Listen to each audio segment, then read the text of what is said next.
Hey guys, it's Eric. Today I want to talk about what to eat right after surgery. And this specifically is going to be about ileostomates because colostomates have a different set of rules and their stoma functions a little different. But for ileostomates, I think it's really important to note that what you're eating within the first, let's say, 6 weeks post-surgery is going to be very important in preventing blockages, in keeping you hydrated and keeping your electrolytes up. And I'm actually really shocked that I come across forums or people that are just generally asking questions, and they have no idea about what to eat right after their surgery. And some of them end up back in the hospital because of a blockage, or they'll be back because of dehydration or something like that. And you know, when I asked them, well, didn't you get any guidance when you were in hospital, either from your stoma nurse or your surgeon or even a dietitian? And they say, no, I didn't get anything, not a pamphlet, not a book, not anything to read about that. And to me, that's shocking, and I really don't understand, because when I was in hospital, I mean, I had my stoma nurse talking about foods to eat and things like that. I had my surgeon talking to me about that. I had a registered dietitian come in, talk to me about that. He actually provided me with a really handy chart for foods that I, should be focusing on and foods that I should avoid during that time, as well as some other tips and things like that. But, they really focused on that idea that I really need to be careful within the first 6 weeks as far as what I was eating. So I just want to cover a few points in this video. I will have a very detailed article that follows, and you can check that out in the link below, and that'll give you some more specific ideas as far as what you should and shouldn't eat within the first 6 weeks. But I want to give you some of the goals, I think, for the first time or the first period after your surgery, because these are goals that you should be focusing on to make sure that A, you don't end up back in the hospital, but B, to make sure that you're progressing in a way that is going to benefit your recovery. So I'm going to just rattle off some of these points and I'll talk briefly about them. So the first one is that you want to make sure that you are getting adequate hydration,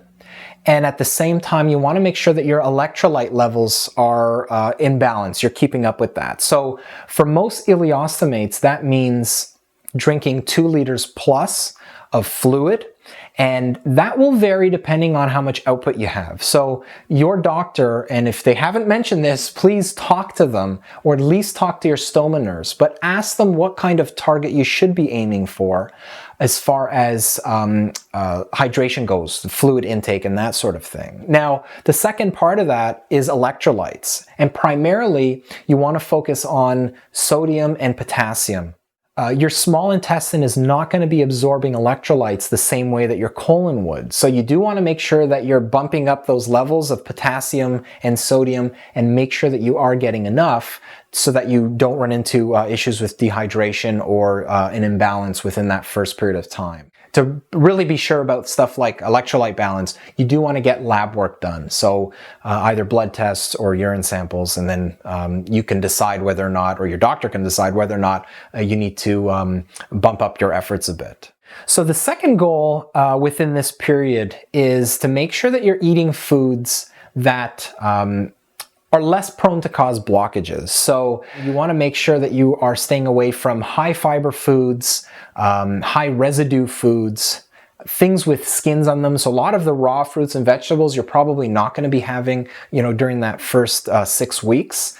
So you want to make sure that if you are eating vegetables or fruit, that it's either cooked really well, that they're coming out of a can. So even canned peaches, canned carrots, sometimes canned green beans. If they're soft enough for you, then that's a great option. Mushrooms is another example of foods you don't want to be having within the first 6 weeks.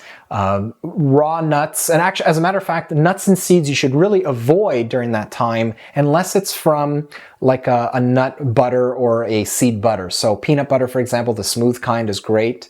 I was eating a lot of almond butter after my surgery, so those are things that won't cause blockages, and they'll actually help to slow down your output a bit. which may be an issue for you, especially after surgery, because if you've got a lot of high output, liquid output, you want to try to slow that down. So those tend to help. Now, the next point is that you also want to focus on having foods and beverages that will not increase your output too significantly. And what I mean by that is, and this tends to be more with the beverage side of things. So try not to have coffees, try not to have too many very caffeine-rich beverages like colas, for example, right after your surgery, if you find that they increase your output. And the reason for that, again, goes right back to hydration. If you've got a very high output stoma after surgery, it's going to be a lot harder to maintain hydration. Now, I do have a video specifically on how to deal with the hydration issue, but the big point from there is make sure that you're not eating foods and beverages that are going to increase that. So stay away from prune juices, stay away from a lot of the really sugary drinks. And although a lot of the sports drinks might benefit you, if you find that your output is becoming way more active with them, substitute it for something else. Now, this point is probably the most important point, I think, right from the time that you've had surgery through to, the day you die. And that is to make sure that you are chewing your food properly. And here's a little trick for you. If you notice that a lot of food chunks are visible in your pouch, like when you go to empty, that means you're not chewing it well enough, okay? Because, and I mean, this is something that they say, it's probably oversaid, but digestion starts at the mouth. And really you want to have that mechanical digestion from your teeth to break down food as much as possible before it hits your stomach, before it gets processed through your bowels. Because for the most part, those big chunks won't be broken down inside your stomach. Stomach acids do break down food to a certain point, but they're not going to, for example, take a whole mushroom and break that down into nothing. So you really want to make sure that you're chewing as best as possible. As a general rule, if you're chewing to the point where your food is as liquid as it can be, then you've done an excellent job.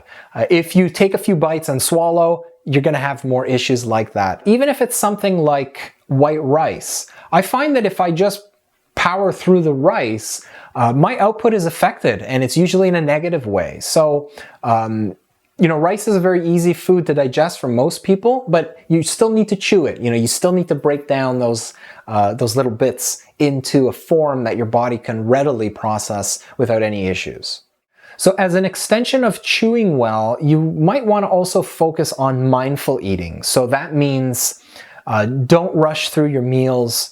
Make sure that you're being deliberate when you're eating. So don't be distracted by other things. If you're eating quickly or you're, frantic trying to get things done and eating in between that, the stress levels will also impact how you digest. Now, I would imagine if you've just come out of surgery and you're trying to recover the first, 4 to 6 weeks, you're probably not going to be running around, but, you do want to take it easy when you're eating. Now, along with mindful eating, this next point I think is also very important, especially after surgery, and that is to eat smaller meals throughout the day. So right now I tend to eat a few very big meals, and that's just how I like to do it. But after surgery, you don't want to do that. You don't want to force through too much food to go through your system while there's still healing to be done. So try having, multiple meals in the morning, in the afternoon, again at night.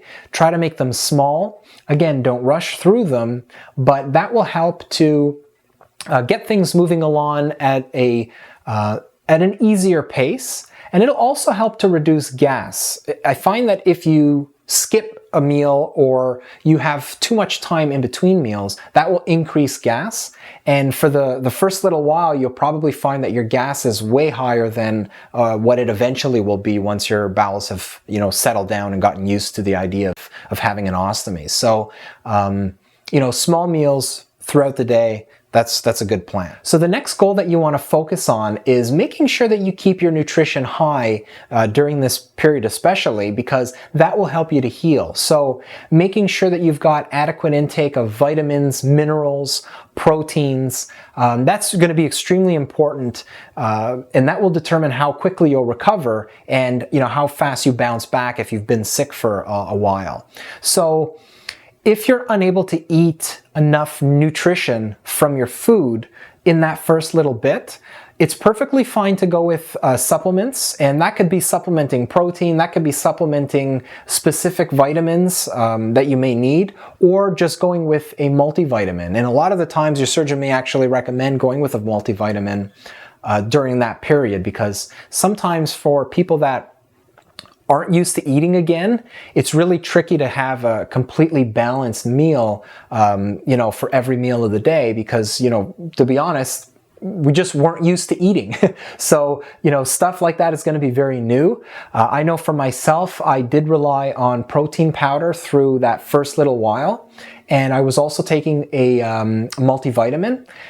Now, if you are going to take multivitamins, one thing you do want to make sure that you get is the regular type or a liquid type. You don't want to get a high release or delayed release or whatever they call it, but you don't want to get the type that stays in your system long, because what will happen is it's literally just going to come out in your pouch and your body wouldn't have absorbed any of it. So you do want to make sure that you get something that's going to break down really, really soon and be absorbed right away. And that might be even more important if you've got a shorter bowel. So if you've had any parts of your small intestine resected, then that's going to be crucial that you get in vitamins in a source that is easier to process in a shorter period of time. So you may want to look at liquid vitamins, for example. Now, this last point is probably not something that too many people worry about, but it is something that you do want to make sure you're paying attention to.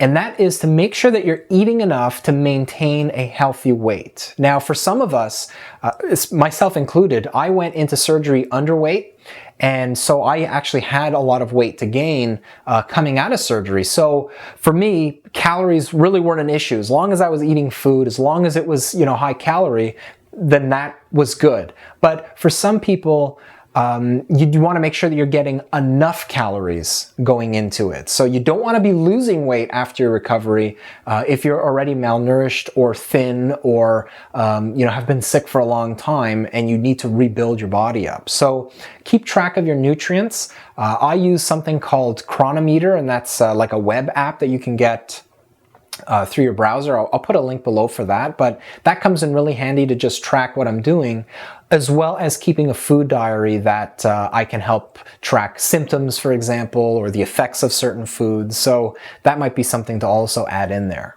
All right, so those are my goals for the first 6 weeks. Now, depending on the type of surgery that you have, how evasive it is, how sick you were, that 6 weeks could be 4 weeks, it could be 8 weeks. So your surgeon or your stoma nurse would be the best people to talk to get a general timeline. And a lot of the times it'll depend on how well you're progressing in the recovery process. So you may get the okay right at 6 weeks, maybe when you've had a follow-up appointment, but in general, 6 weeks is usually the time that we go with. So I hope those tips have helped. As I mentioned, I do have a full article on more specifics when we're going through these goals within the first 6 weeks, but I'm hoping that it's at least giving you some ideas. And again, if your doctor or nurse or dietitian or health professional hasn't talked to you about what to eat, what things to watch out for after your surgery, you might want to talk to them about it and get more information, because it really is a crucial point. And the last thing you want to do after getting out of hospital is ending up back in hospital. So anyway, good luck with that. If you are getting out of surgery, it's not going to be that difficult, provided you do know some of these things ahead of time. And that's basically it. So I hope you guys enjoyed the video. I'll have more coming soon, but if you like this one, please give it a thumbs up. Share it if you think that there's someone who could benefit, especially a new ostomate or a soon-to-be ostomate. I think would really benefit from this type of information. But anyway, we'll keep in touch. Leave a comment below if you've got any specific questions. I'd be more than happy to address them. Anyway, have a great one.